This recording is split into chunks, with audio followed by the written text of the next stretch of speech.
Hi everyone, I welcome you all in Vedantu Commerce Channel and I am Dimple Tiwari और Economics Master Teacher. एक बहुत ही important information आज हम लोग discuss करेंगे मॉनेटरी पॉलिसी कमेटी के बारे में। ये मॉनेटरी पॉलिसी कमेटी क्या होती है इसके बारे में हम जानेंगे और गवर्नमेंट ने इसमें अभी नॉट गवर्नमेंट आरबीआई ने और गवर्नमेंट ने मिलकर इसमें क्या चेंजेस किए हैं उसके बारे में हम बात करने वाले हैं और पूरा जानेंगे कि मॉनेटरी पॉलिसी कमेटी एग्जैक्टली होता क्या है। ये 12th क्लास के स्टूडेंट्स के लिए बहुत ज्यादा बेनिफिशियल होगा और साथ ही साथ में ये इंपॉर्टेंट हो जाता है ग्रेजुएशन के स्टूडेंट्स के और इन जनरल सभी के लिए कि जो ये रेपो रेट होता है उसमें चेंज होने से क्यों इसमें रेपो रेट में चेंज किया जाता है, कब कब होता है, इसकी ड्यूरेशन क्या है, each and everything we will discuss in this video.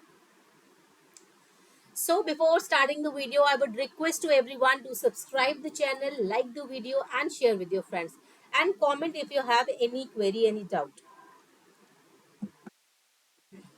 So all about Monetary Policy Committee. Monetary Policy Committee, इसको short में हम MPC भी बोलते हैं. PC. एक MPC आपने पढ़ा है मार्जिन प्रोपेंसिटी टू कंज्यूम. ठीक है, वो हम पढ़ते हैं जब एग्रीगेट डिमांड सप्लाई वाला चैप्टर हमने देखा ना 12th में, उस टाइम पर हम ये बात करते हैं. लेकिन यहाँ पर एमपीसी का मतलब है मॉनेटरी पॉलिसी कमिटी. आरबीआई ने मॉनेटरी पॉलिसी अगस्त जो 2024 में आई है, कुछ हाइलाइट्स यहाँ पर बताए हैं कि रेपो रेट जो है वो अनचेंज रखी जाएगी, 6.5% रखी जाएगी और जो फाइनेंशियल ईयर 25 होगा वहां पर जीडीपी की जो ग्रोथ है वो प्रोजेक्ट की गई है 7.2%.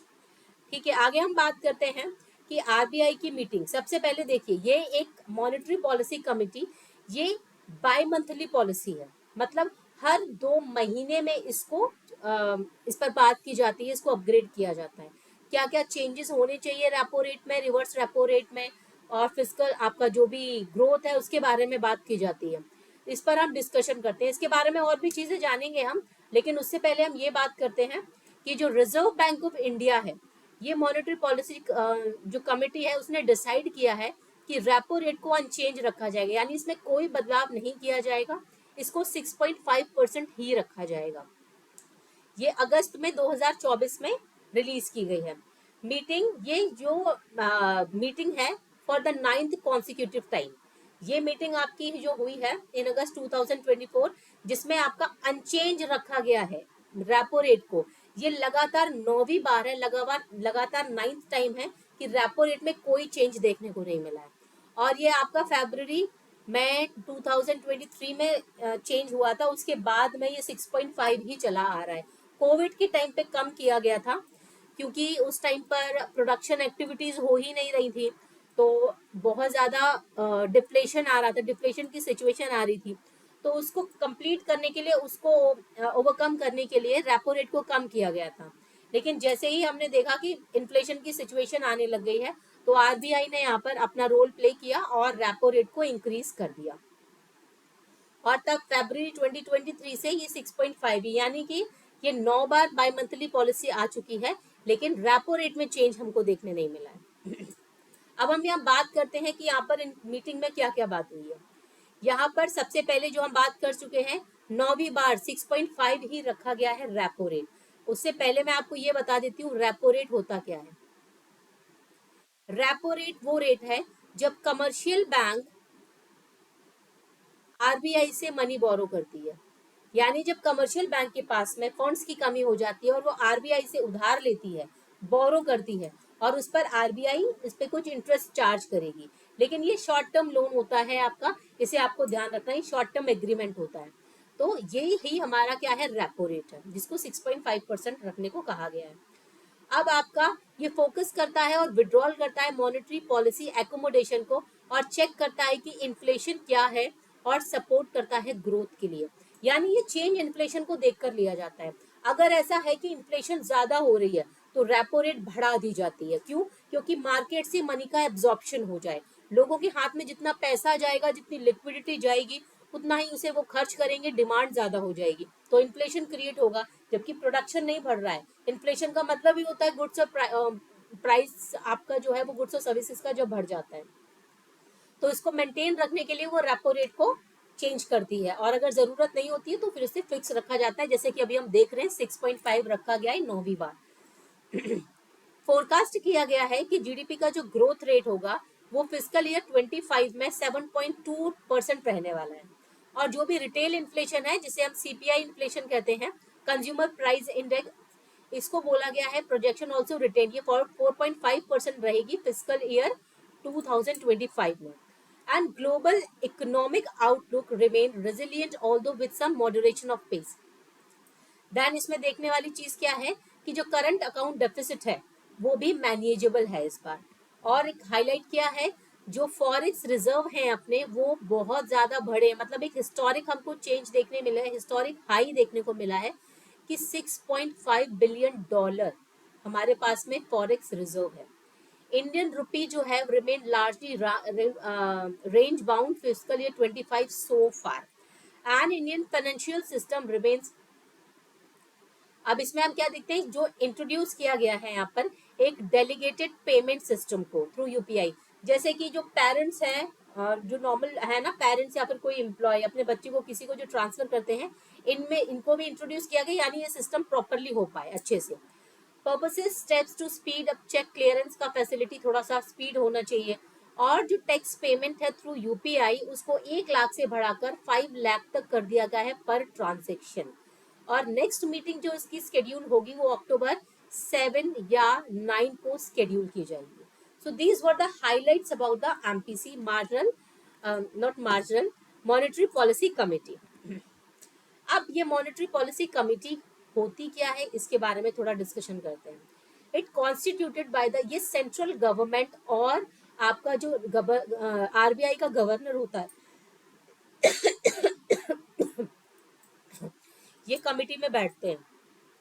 तो इस एमपीसी को फॉर्म किया गया था विद द मिशन ऑफ, इसमें फिक्स किया जाता था बेंचमार्क पॉलिसी इंटरेस्ट रेट यानी रेपो रेट को टू रेस्ट्रेन इन्फ्लेशन, इन्फ्लेशन को कंट्रोल करने के लिए with a particular target level. RBI का गवर्नर जो होता है वो कंट्रोल करता है मॉनेटरी पॉलिसी डिसीजन को विद, मतलब सपोर्ट और एडवाइस से जो भी उसकी इंटरनल टीम होती है और जो भी टेक्निकल एडवाइजरी कमिटी होती है। इनिशियली जो मेन डिसीजन होता है रिलेटेड टू इंटरेस्ट रेट वो टेकन बाय द गवर्नर, जो भी इंटरेस्ट रेट का डिसीजन होगा इनिशियली गवर्नर लेगा आरबीआई का।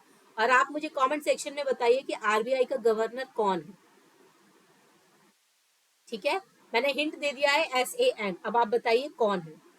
और यहाँ पर वो taken by governor and before the step, इस जब ये मॉनेटरी पॉलिसी कमेटी नहीं बनी थी उससे पहले ये जो इंटरेस्ट रेट का डिसीजन लिया जाता था रेपो रेट को डिसाइड करने का, ये सिर्फ आरबीआई का गवर्नर ही लेता था। एमपीसी वाज कॉन्स्टिट्यूटेड, ये आपका Reserve Bank of India Act 1934 में इनिशिएट किया गया था to bring more transparency and accountability in fixing the monetary policy of India. यानी 1934 में आपका आरबीआई एक्ट आया है जिसमें आपका जो भी अकाउंट, जो भी ट्रांसपेरेंसी होती है मॉनेटरी सिस्टम में, मॉनेटरी पॉलिसी में, उसमें ट्रांसपेरेंसी रहे उसको बनाए रखने के लिए। तो ये कंडक्ट हुई थी मीटिंग, जो कंडक्ट होती है वो 4 बार होती है year, and monetary policy published after every meeting with each explaining his opinion. वैसे हर 2 महीने में होगी तो ये 4 बार नहीं 6 बार होगी, ठीक है, 6 टाइम्स होती है ये, और फिर कभी कभार ऊपर नीचे हो जाता है थोड़ा। इंस्ट्रूमेंट क्या क्या है मॉनेटरी पॉलिसी कमिटी के, रेपो रेट अभी बताया कि जब कमर्शियल बैंक आरबीआई से बोरो करती है। रिवर्स रेट क्या हो जाएगा, जब आरबीआई बोरो करेगी कमर्शियल बैंक की, ठीक है। और क्या हो जाएगा, liquidity adjustment facility, marginal standing facility, corridor, bank rate और रेपो रेट में सिर्फ इतना ही डिफरेंस है, बैंक रेट शॉर्ट टर्म के लिए है, sorry repo rate short term के लिए है और बैंक रेट लॉन्ग टर्म के लिए। Cash reserve ratio, SLR and open market operation and market stabilization scheme, ये आपके इंस्ट्रूमेंट है कुछ जो मॉनेटरी पॉलिसी के हैं।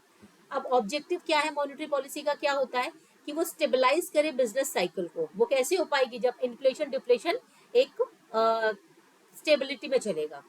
To provide reasonable price, price की स्टेबिलिटी रहे, चीजें बहुत ज्यादा महंगी भी ना हो जाए यानी इन्फ्लेशन ना आ जाए, और चीजें सस्ती भी ना हो जाए यानी डिफ्लेशन भी ना आए।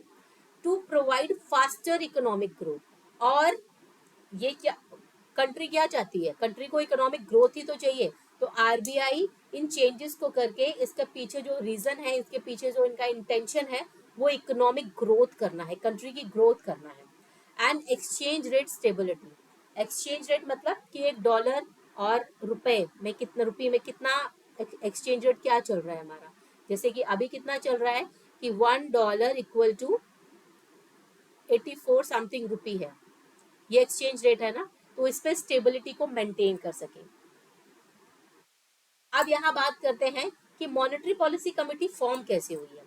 Urjit Patel committee first propose the idea. जो उर्जित पटेल हैं ये भी आरबीआई के फॉर्मर गवर्नर रह चुके हैं, फॉर्मर गवर्नर ऑफ आरबीआई। इन्होंने प्रपोज किया, उन्होंने आइडिया दिया था कि इसमें 5 मेंबर होने चाहिए एमपीसी में, मॉनेटरी पॉलिसी कमेटी में। Then government propose the setting up of 7 members committee. फिर गवर्नमेंट ने प्रपोज किया कि 7 मेंबर होने चाहिए थे। तो MPC is assisted by the MPD यानी मॉनेटरी पॉलिसी डिपार्टमेंट बनाइए फिर of Reserve Bank in the formation of the policy, and policy को बनाने के लिए रिजर्व बैंक में ये डिपार्टमेंट बना। द मॉनेटरी पॉलिसी कमेटी ये कब आई फोर्स में, 27 जून 2016 में। The financial market operation department यानी एफएमओडी ऑपरेशनलाइज द मॉनेटरी पॉलिसी। ठीक है, यहाँ पर जो आपका एफएमओडी है इसको इसका ऑपरेशन स्टार्ट किया गया, इस पे काम करना शुरू किया गया through day to day liquidity management operation, यानी रोज जो भी लिक्विडिटी होती है मार्केट में उसको कैसे मैनेज किया जाए, इस ऑपरेशन पे काम शुरू किया गया। अब monetary policy committee consist of the following 6 members. 6 members जो जो हैं वो यहाँ दिए गए हैं, यानी अल्टीमेटली अब इसमें 6 मेंबर्स होते हैं मॉनेटरी पॉलिसी कमेटी में। पहला गवर्नर ऑफ आरबीआई, इसी चेयरपर्सन होता है जो कि कौन है, श्री शक्तिकांता दास। इसके बाद में इंचार्ज ऑफ मॉनेटरी पॉलिसी जो कौन है, डॉक्टर माइकल देवाब्रता है। फिर मेंबर 1 कौन से हैं आपके, शशांक। 2 कौन से हैं, डॉक्टर आशिमा गोयल। 3rd कौन सी है, प्रोफेसर जयांत। 4th कौन से हैं, डॉक्टर मृदुल। ये आपके 6 मेंबर्स हैं कौन कौन से, मॉनेटरी पॉलिसी कमेटी के। Clear? So these all were about your monetary policy committee, and one most important information for you कि Vedantu has started from 29th of July Drishti Commerce English batch, so you can join it. And the features of Vedantu classes is we will provide live classes, instant doubt solving, and we can provide handwritten notes, offline supervision and discipline, regular assignment we will provide you along with the chapter test, and unlimited plus popular ebooks and concept videos, all India test series. So these all were the features of Vedantu Drishti batch. These students, these former students who got 95 plus 95% plus scores he got, and some students who got 100 out of 100 in some core subjects. So why don't you, then why you people are waiting for, just fill the form now, link in the description below. So fill the form and join Vedantu as soon as possible, and start your preparation as soon as possible. Okay, so that's all for today's class, today's video. We will meet in the next video. Till then, keep learning and keep practicing.